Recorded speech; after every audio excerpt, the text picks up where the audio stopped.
Hello and welcome to the uh, second part of the video lecture for the introduction to human-computer interaction.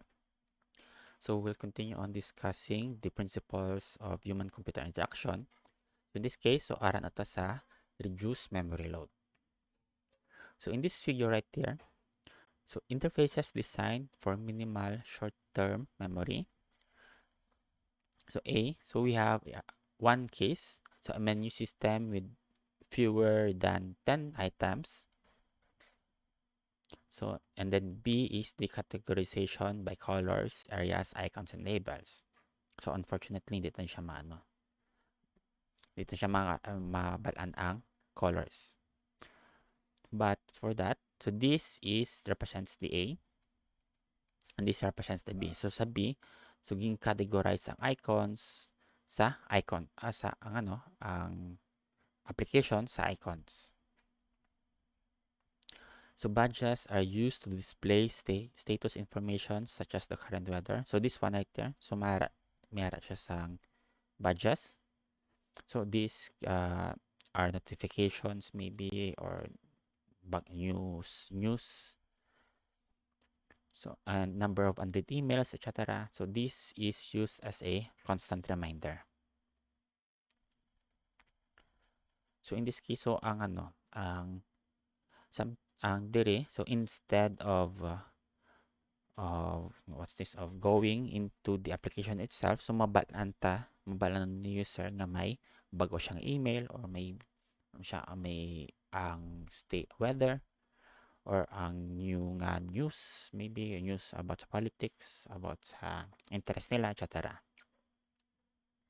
So therefore ang dubo ng ang rubraho niya. So that is the reduced memory load. So next is we have strive for consistency. So in the long term or in the longer term, one way to unburden the memory load is to keep consistency. So para hapus ma-remember, easy to remember. So dapat consistent siya. Maybe consistent siya in all windows, consistent siya sa applications, etc. So applications ang consistency can be both within the application and across different applications. So within one application to another. So and then both interaction model and interface implementation. So for instance, so the user is likely to get confused and exhibit erroneous responses if the same subtask is involved at different times. So for different interaction steps or interface methods. So one case for this is later discussed is about the Microsoft Office. So if familiar ka mo, 'di ba? Gugamit mo ka sa Word, sa Excel. So mo notice nyo ang ilang interface is ilang interface or UI is almost the same. So galain mo lang ang colors. So note that the exact same subtasks may appear across different applications as well. So aside from being able to remember what to do, consistency and familiarity also leads to a higher acceptability and preference. Okay, so let's proceed to the examples. So a consistent look of the interface within the application. So this is within the application ni siya. So ilang menu for the items maybe for upgrading, for upgrades siya. Tapos ang character selection, ang daily challenges, and then this is the end screen. So manotice nyo, almost same or consistent na ang buttons, designs ng buttons, ang colors ng buttons, ang text for ang sizes ang text, ang colors. So siya, consistent siya. So though mas comfortable si user to explore this this interface right there, so causing minimal na errors. So in the next examples for B, so we have the consistent interface between 2 or more applications. So in this case, may atas ang Word, then the PowerPoint. Diba? So, manotice nyo ang interface din sa babaw is almost the same. So, may file, may ano man na ang edit, etc. So, kung magamit ka, if you are a expert ka na sa Word, and then you want to use the Excel, so familiar ka na sa interface. So, although may mga new, hindi ka pa familiar sa mga new buttons or new functionalities, but for some nga existing, na same existing na sa Word, so familiar ka na. Kaya so consistent na sila nga ang both applications. So amo na ang gina-strive sa Microsoft na Office. So the next principle is to remind users and refresh their memory. So any significant tasks will involve the use of memory. So amo to gina-try reduce ang memory load, diba? Yung napapos ng task.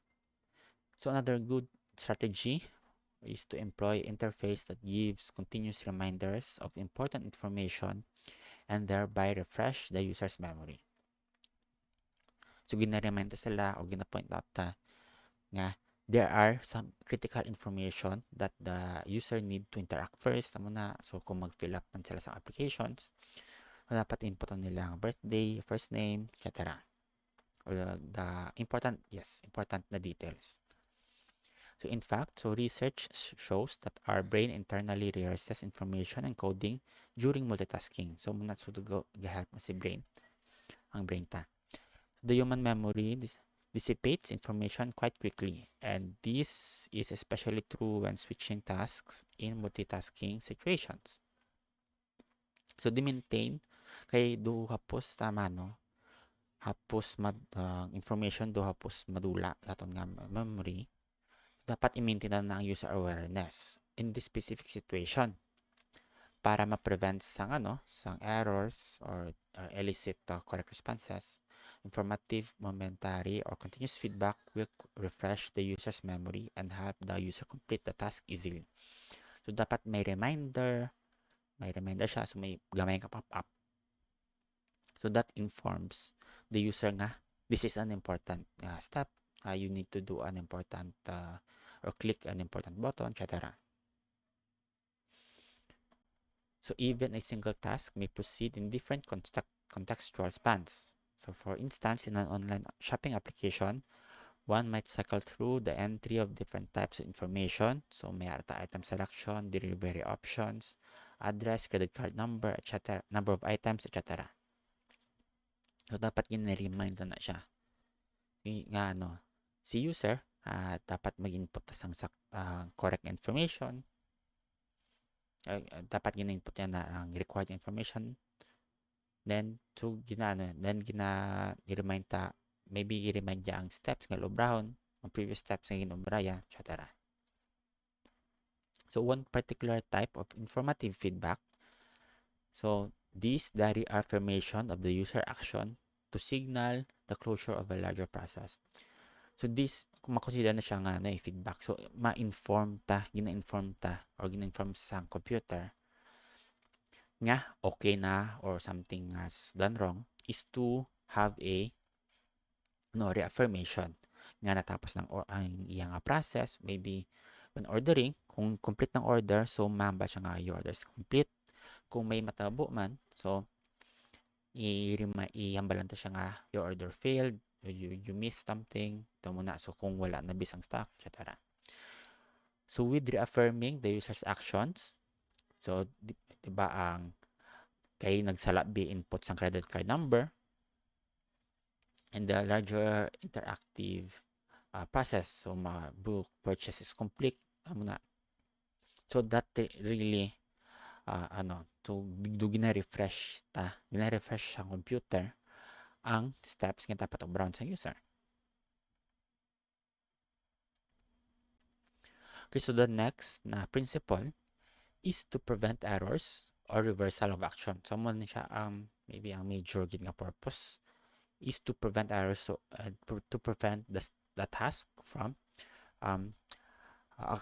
from occurring any error occurrences.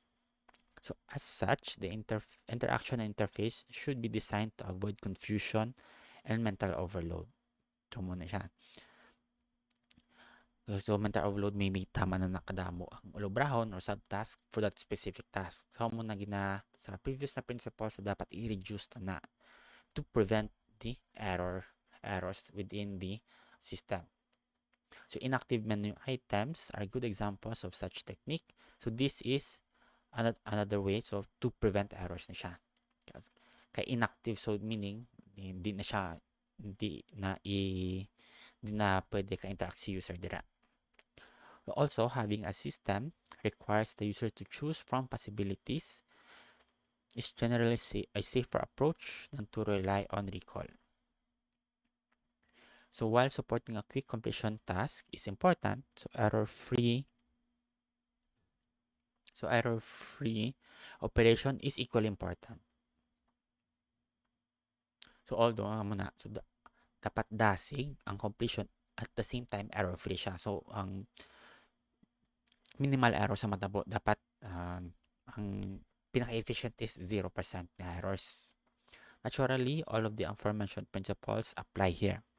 So in addition, one effective technique is to present or solicit the only the relevant information action as required at a given time.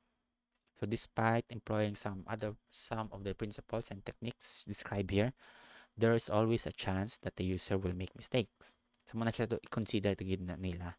So a good na HCI designer should consider this na dapat may may mistake na nga maobra si user.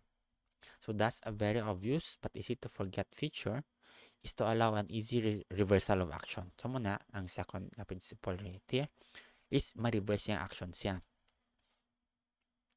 So this puts the user into a comfortable state and increases the user satisfaction as well. So gina-minimize siya ang mental overload. Maybe kay so kung magsala na busy user, so mapraning na siya. Then ma-stress na siya. So with the reversal of action, so that gives the user a second chance to give out a error-free na task.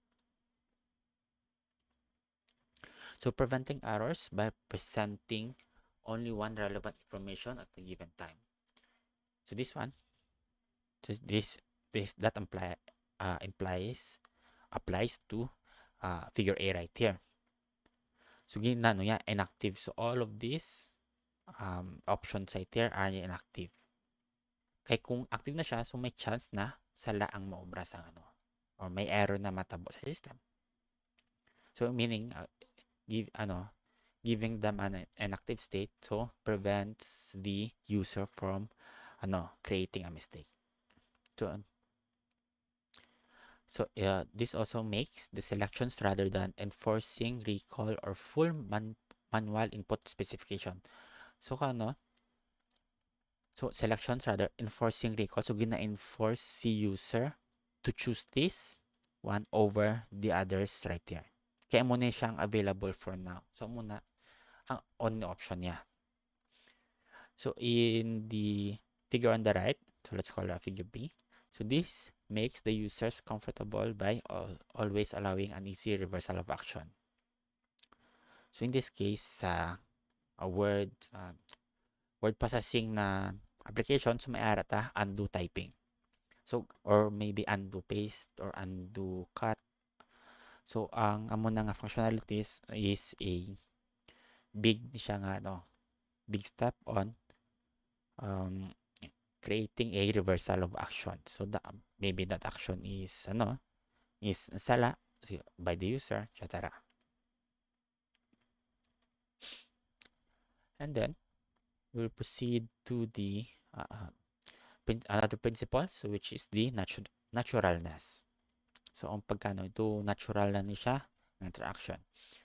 So the final major HCI principle is to favor natural interaction. So natural, so wala na giisip, wala na problema si user on how to do these subtasks. So this refers to a trait that is reflective of various operations in our everyday life. So for instance, may ratasang HCI. A perfect HCI may one day be realized with a natural-based conversational interface is possible. So, meaning, ano ka lang, in order to interact with the computer, so ma-converse ka. Converse ka, sumawa ka, ano ka lang, say a sentence or say a command via sentence. So, and then, ma-recognize na ni computer via maybe speech recognition or sentence recognition, etc.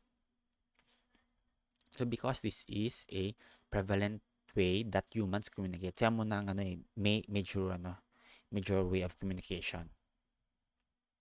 So, however, it can be tricky to directly translate real lifestyles and modes of interactions to and for interaction with the computer. So, perhaps a better approach is to model interactions metaphorically. So, instead na, mag-start kasi naturally to the real life counterpart. So, extracting the conceptual, abstract essence of the task. So, here, for example, so we have here an interface na siya, the arc ball. So this here, right here, so this is a 3D object rotation by using a sphere metaphor. So ang metaphor nga ni sphere metaphor is ginano ya. So metaphorize siya ang way of us rotating things. Diba sa bola, diba? So gina-rotate ta.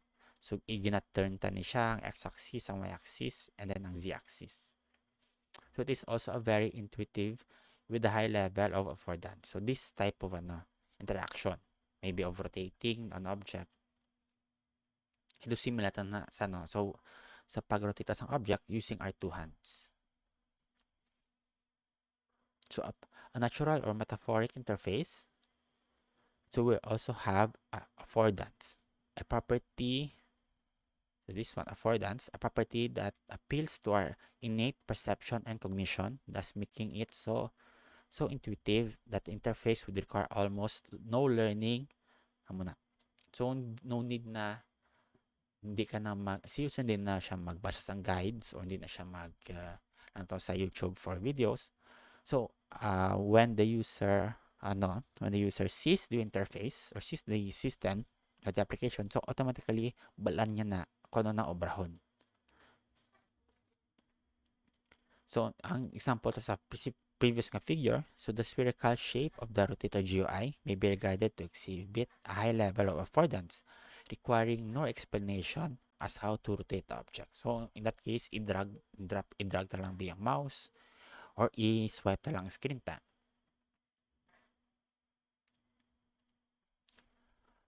So, while principles are very general and applicable to wide areas and aspects of human-computer interaction, so guidelines tend to be more specific. So there is an international standard, so the ISO, so the International Organization for Standardization, 9241, so document guides the ergonomic aspects of HCI designs with topics covering a visual display, physical input devices, workplace environment ergonomics, and tactile haptic interaction. So they cover na nila ang hardware na available na ang display, so the display sa or sa output sa atong system. So workplace environment, so damo na sa different setting, so siya ang maka-affect na siya sa HCI design ta. So broadly, we might divide the guidelines into two categories. So we have the domain specific, so specific na siya to a user, up to a specific platform, specific nga device, specific nga operating systems, etc. So even though the guidelines are much more specific than the principles, so it is not very clear how to reflect them into the HCI design in a concrete and consistent manner. So in this regard, si Tidwell has compiled many user interface design patterns in form of guidelines. So aride, may arata sang categories for HCI guidelines. So the first na mayroon ta criteria. So in that criteria, so mayroon ta user type. So in that user type nga criteria, so mayroon siya damo nga categories. So mayroon ta age or generation, disability or accessibility, gender, consumer group. So that reflects the type of users. Then we have the example is for age generation, meron siya kids, elders. For disability or accessibility, meron visually challenged. May marata sa mga baby boomers, students, parents, East Asians, at least etc. So, encompass ya ang categories present on the user type. So, for platform or system setup, so this is related din siya sa device or hardware or software that is available on the computer. It can be, the categories for that are mobile or handheld, desktop or laptop, so large display, virtual reality or augmented reality, embedded ni siya into a device maybe, public installation, operating system, network. So, sa examples of that is meron smartphone, tablet device, tablet, iPad, desktop, kiosk, embedded OS systems, cloud-based systems, navigation systems, personal game players, MP3 players, ebooks, etc. And then for the ang criteria na vendors or organizations, so this ang categories dira kay either public, private, or design style or identity. So, meron ta NASA examples, NASA, Korean University, Android, iOS, Windows, XP, etc. So, meron man ta the criteria for the interface style or modality technology. So, we have the WIMP, so maybe the 2Ds and WIMP, and then the 3D, and then the multimodal. So, different na interfaces or input technology that is integrated sa system, sa computer. So, examples of that are voice, oral, so gesture, single, multi-touch, tactile, or haptic, so sense of touch, multimodal, menu-driven, GUI, widgets, visual perception, etc. Then we have task or operational context criteria. So meron ta location. So ang niya na ang base sa categories sa tasks. So ang location sang task, ang time sang task, maybe noise, lighting, so other na disturbances, so bodily constraints. So this can consider today ang office, outdoor, sa places, road, street, home, automobile, subway, classroom, eyes-free, hands-free, handedness, etc. And then we have the last two criteria. So for application and then the general HCI design. So sa applications, may different categories ta. So game, media information, electronic commerce, design editing, social networking service, management education, so etc. So for the general HCI design, so ang display layout, information structure, soliciting input, information output to visualization, design process and practices, user experiences, and general aesthetics. Okay, so that is the introduction to human-computer interaction. Okay, so thank you for watching and have a great day.